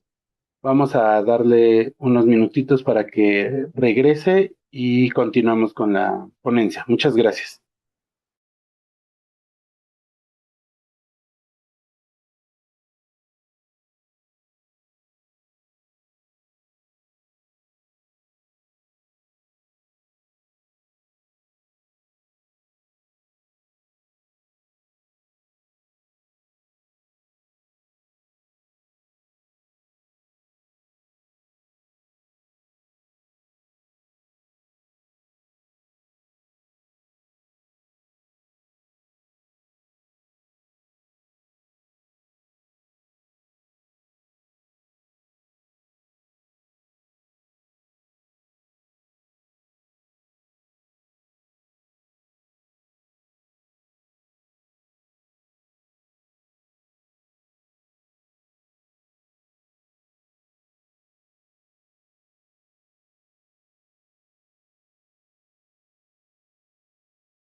Hola, hola, ya estoy de regreso.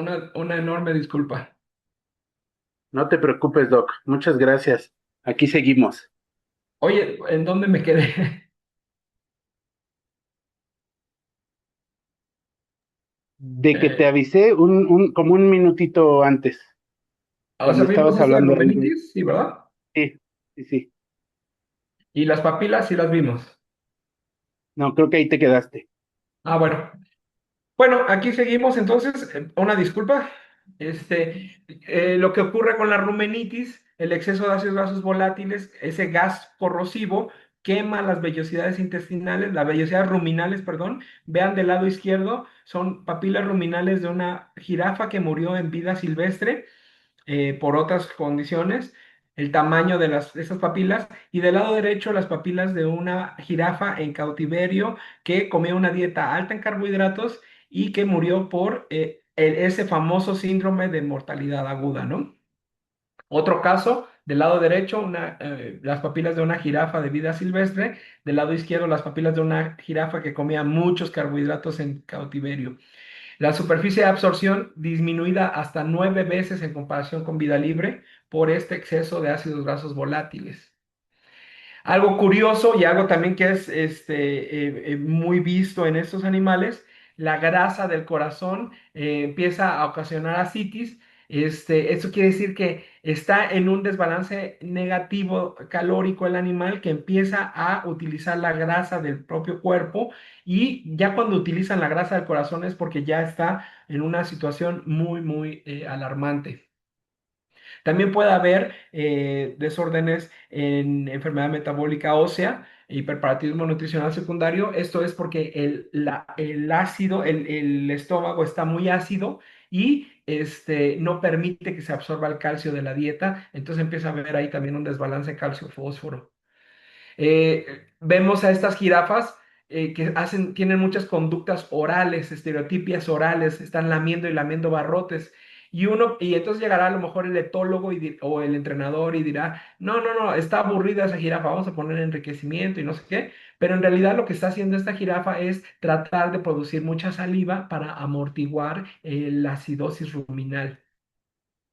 Problemas en patas, en crecimiento sobrecrecimiento de pezuñas y la aminitis, lo que les decía de estas bacterias tóxicas, esos tóxicos de las bacterias que llegan a estos sitios de microcirculación y que empiezan a ocasionar necrosis. Y bueno, finalmente el uso de dietas comerciales, como la última perspectiva que vamos a ver hoy, ya vamos casi para las 2 horas.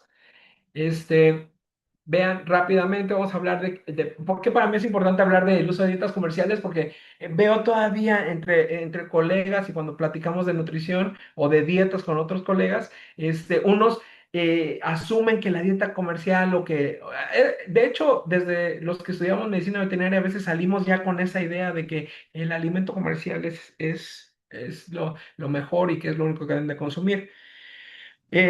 Acá lo que vamos a ver es evidencia de que estos alimentos, por ejemplo, en el caso de los hurones, estamos hablando de especies que son carnívoras estrictas, ¿no? Este, que requerirían carnes, o sea, presas enteras en su dieta porque son altas en proteína, altas en grasa y muy bajas. Lo que carbohidratos en el laboratorio lo analizamos como extracto libre de nitrógeno, son muy bajas estos insumos para la dieta de hurones, muy bajas en carbohidratos. En cambio, cuando damos alimentos comerciales a los hurones, por ejemplo, los alimentos para gatos ya no se recomiendan debido a su bajo contenido de proteína y a que contienen muchos ingredientes de origen vegetal, como maíz, soya, trigo, y demás, ¿no? También la salud dental como principal fuente de discusión, las croquetas y latas tienen impacto negativo en la salud dental, no solo de hurones, también de perros y gatos. Latas contienen menos aglutinantes, densidad energética y más agua, diríamos que son más prácticas. Y estas dietas crudas, frescas, barf o de presas enteras son caras y tienen consideraciones en la salud humana. Pero ¿qué creen? Son las ideales para los hurones. Se recomienda entonces una combinación de ambas para cubrir necesidades físicas y fisiológicas. Esas son las nuevas tendencias en nutrición de hurones a partir de este artículo del 2024. Fíjense. En el caso de roedores, vitaminas, el requerimiento de vitamina D estimada está en 1.000 unidades internacionales por kilogramo. Los roedores son muy susceptibles de intoxicarse con calcificación metastástica por alimentar con dieta para primates, que es más alta en vitamina D. Por eso no tenemos que utilizar alimentos de primates para alimentar roedores. Y esa práctica, aunque no lo crean, es muy frecuente. La familia Cavidae, estos capibaras, por ejemplo, no tienen la enzima N-glutatión, no, la enzima, ay, se me fue el nombre, ahorita me acuerdo, pero no tienen la enzima que transforma la vitamina C en glucosa, no lo tenemos ni los primates, ni los capibaras, ni los murciélagos frugívoros y algunas aves paseriformes. Entonces requerimos vitamina C forzosamente en la dieta, ya sea en oral o en agua o en dieta. Y también algo importante que luego no se platica cuando hablamos de estas enfermedades es que cómo estamos analizando esta vitamina D, por ejemplo, estas vitaminas. Y existe la cromatografía de gases y líquida, que son más exactas en la medición de vitaminas que los radioinmunoensayos o ensayos de enzimas ligadas a inmunosorbentes. Eso también es importante cuando estamos hablando de dietas, nutrición. Aquí vemos el ejemplo de cómo se ve la calcificación metastática en un pulmón de rata. Considerar también estas marcas han tenido también los famosos recall, que en inglés le llaman recall, acá serían como retiros programados, debido a intoxicaciones. En el 2019, enero del 2019, esta marca, que es una marca transnacional, y que es, creo, de Colgate, actualmente es del corporativo Colgate, a las latas compraban su mezcla vitamínica y mineral en China y ya solo la adicionaban a las latas. Pero uno pensaría que cada lote de esos multivitamínicos es evaluado, ya sea con cromatografía, líquido de gases y todo eso, para evaluar que vienen bien las concentraciones. Pues no se hizo, se le puso a las latas y resultó que tenía más de 1.000 veces la cantidad de vitamina D de la que debería de tener cada lata. Así es que hubo una muerte masiva de perros y gatos, y un retiro masivo, ahí dice un retiro de más de 15 millones de latas a nivel global. ¿Y qué creen? En México fue de los países que más tarde llegó este recall, que más tarde se tardó en retirar esos alimentos que estaban contaminados. Y bueno, ¿qué veríamos en clínica? A lo mejor elevación de enzimas ALT, AST, a lo mejor anemias. En los análisis de sangre jamás pensaríamos en una intoxicación por vitamina D por la lata que está comiendo el paciente, ¿verdad? Otros ejemplos de intoxicación, es decir, lo que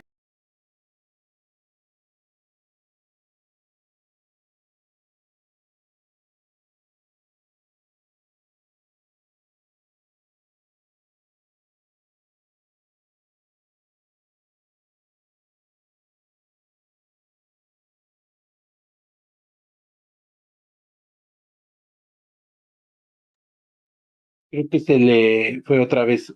Tienes el micrófono apagado.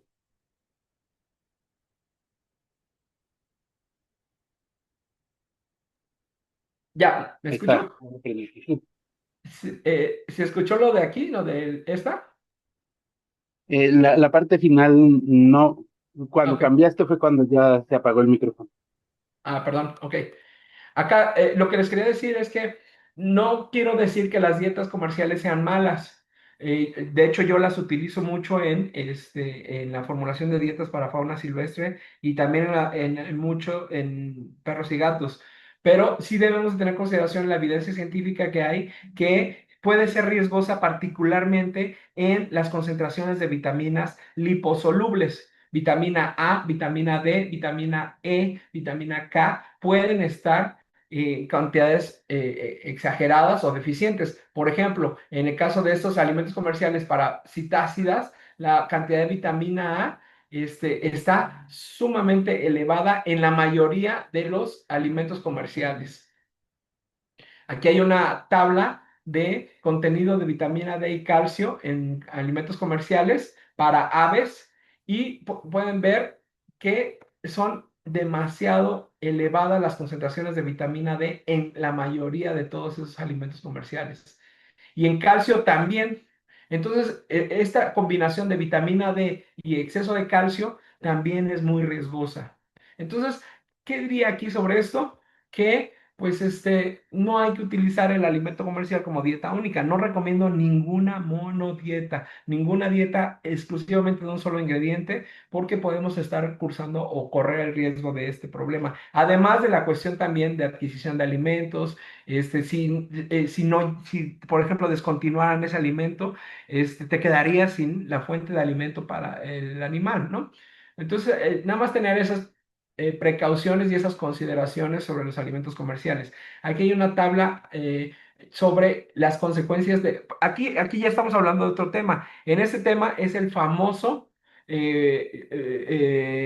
idea de los médicos de decir, échale más vitamina, échale vitaminas, o sea, más no necesariamente es mejor, y particularmente en el caso de nutrientes, como que tienen una ventana de seguridad estrecha, como las vitaminas liposolubles, como el hierro, el calcio, la vitamina E, zinc y selenio, pueden estar ocasionando este tipo de toxicidades. Ahí están las especies que están en riesgo y la referencia que se tiene, ¿no? Bueno, y finalmente, este es un búho virginiano del Zoológico San Juan de Aragón, que tiene una cuidadora excelente, pero empezó a cursar con esta depósitos de ácido úrico, gota, que acuérdense que en aves no solo hay presentación articular, sino también presentación visceral. Entonces el animal empezó a presentar estos depósitos de ácido úrico en las patas. La dieta de ese animal era codorniz, pollo, rata, principalmente. Acá lo bueno es que había, su nombre propio del búho cornudo era Caépora. Estamos hablando de febrero de 2022. Y lo bueno es que llevaban un registro bien estricto de su dieta y de qué se estaba comiendo y qué comía. Entonces, cuando me llamaron, les sugerí que pasáramos a una dieta intestinal de cuidados renales para gatos en este caso, porque acá lo que queríamos era disminuir el fósforo y el sodio de su dieta, que es lo que se hace en animales renales también, tratar de disminuir el ácido úrico, la creatinina. Tienen fuente de omega 3, tienen altos niveles de aminoácidos esenciales, tienen L-carnitina, antioxidantes y variedad de texturas. Entonces, resultó que sí, le gustó mucho esta lata al búho cornudo, a Caépora. Empezamos a darle únicamente esta dieta durante unos meses y después de unos meses, aunque ya habían estado padeciendo con esta enfermedad durante muchos meses, por fin y por primera vez se pudo revertir esos depósitos de ácido úrico, ¿no? Entonces, tanto el médico, ahí está la doctora Adriana, como la cuidadora estaban muy contentos porque también el animal mostraba signos de bienestar y salud. Y finalmente, si se acuerdan de la leona Alica que hablamos al principio de la plática, que llegó al zoológico de Chapultepec en condición corporal 1 de 9, pues después de algunos meses de una buena dieta, cuidados médicos, desparasitaciones, ambiente controlado, exposiciones a luz solar, etcétera, pues ya pudimos tener afortunadamente una hembra muy sana y pues, pues más viva que nunca, ¿no? Eso es todo lo que les quería comentar. Bueno, les quería decir también del Grupo Consultivo de Nutrición de Zoológicos. Este es un esfuerzo que estamos haciendo varios nutriólogos de zoológicos en Latinoamérica. Hay nutriólogos desde Brasil, Argentina, Chile, Perú, casi toda Latinoamérica. También hay gente de la academia, de universidades que trabajan en departamentos de nutrición animal. Y también hay nutriólogos muy buenos y con muy reconocidos como la doctora Ellen D. Ehrenfield o el doctor Eduardo Valdés. Y lo que estamos tratando de hacer es un grupo en el cual estamos trabajando ahorita a partir de WhatsApp, de un chat de WhatsApp, donde podemos compartir experiencias, podemos resolver dudas, podemos tratar de, vaya, no tener que pasar por lo que pasamos muchos de nosotros, de pues no tener a quién acudir o estar prueba y error. Muchos de estos ya gente ha batallado con eso y afortunadamente estamos tratando de abrirnos a compartir nuestras dietas, a compartir nuestras experiencias para pues, el bien de más animales en zoológicos de Latinoamérica, ¿no? Entonces, si ustedes están trabajando ya con nutrición en alguna institución seria, les pido por favor me manden un mensaje, mándenme también su número de celular para que los podamos agregar al grupo consultivo de nutrición de zoológicos. Bueno, es todo.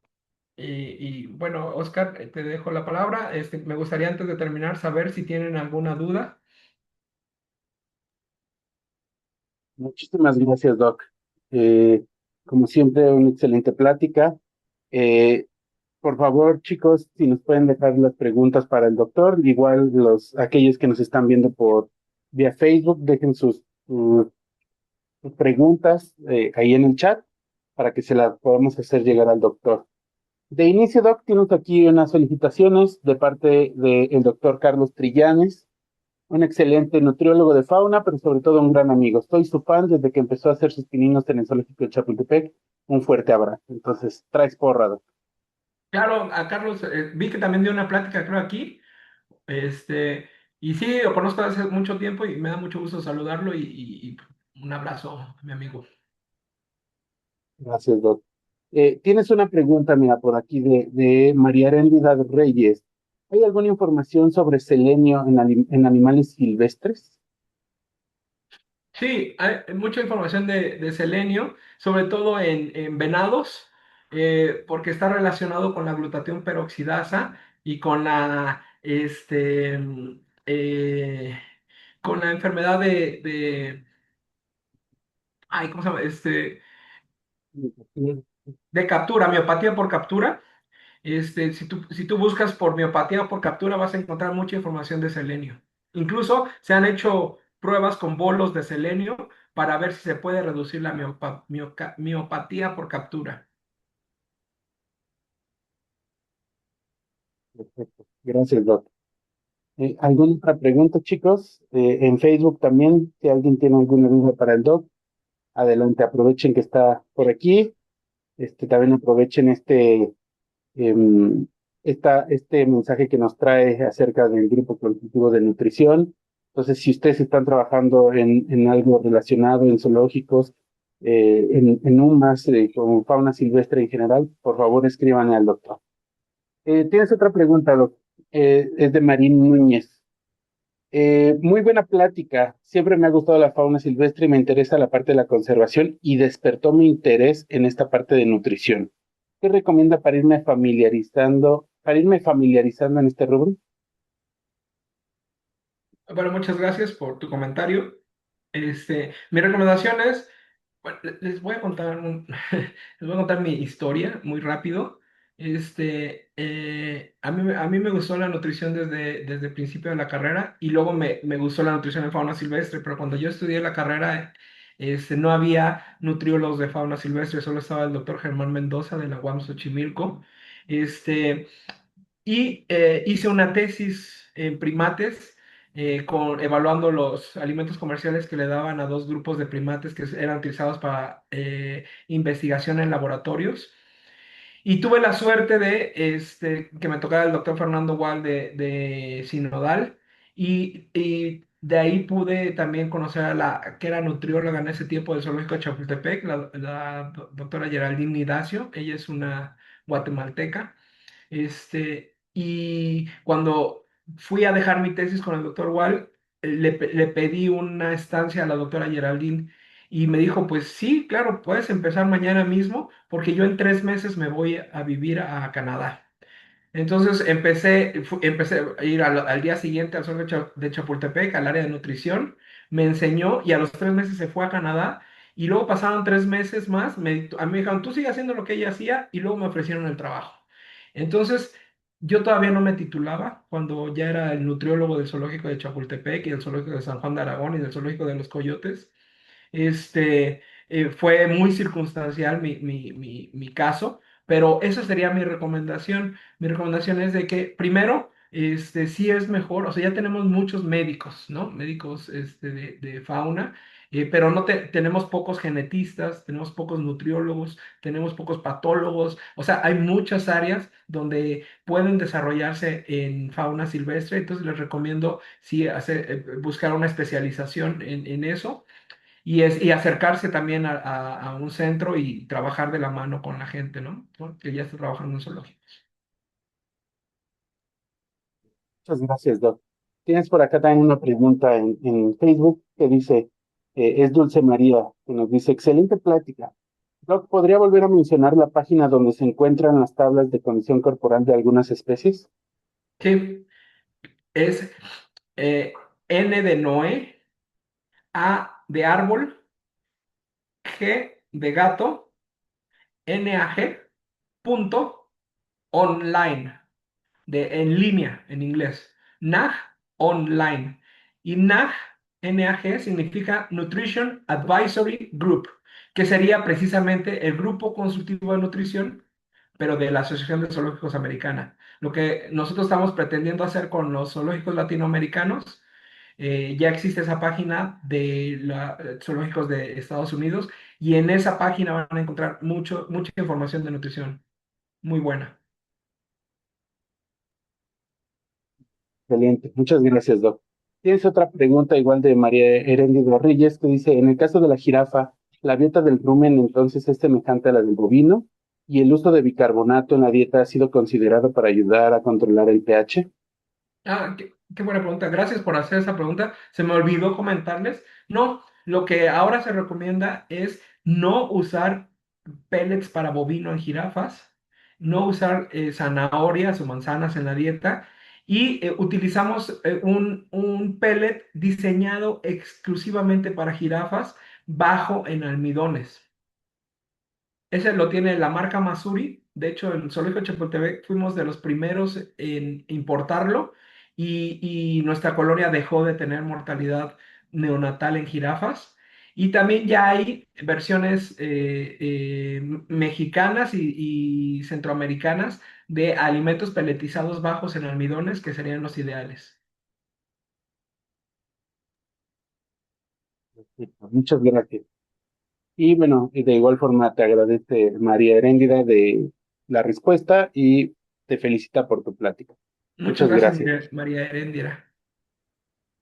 Entonces, chicos, si ya no hay ninguna otra pregunta para el doctor, vamos a agradecerle por todo el tiempo que nos proporcionó, por toda esta información que nos está dando.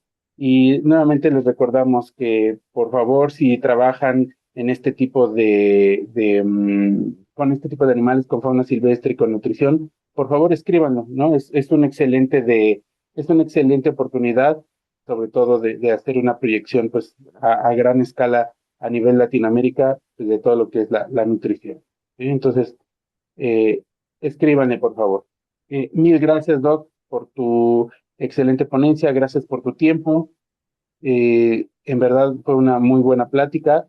Y pues bueno, ya te vamos a hacer llegar también tu constancia, ¿vale? Pues bueno, muchas gracias a todos por tu presencia también. Gracias por estar con nosotros en esta edición de este ciclo y de estas pláticas. La siguiente, que va a ser en 15 días, viene a cargo del doctor Moore, ¿sí? Con algo de ultrasonido. Muy Entonces nos vemos en 15 días y Doc, nuevamente, mil gracias por tu apoyo. Gracias a ti, Oscar, y buenas noches a todos, que sean felices. Gracias, Doc. Muchas gracias a todos. Buenas noches. Hasta Hasta luego. luego.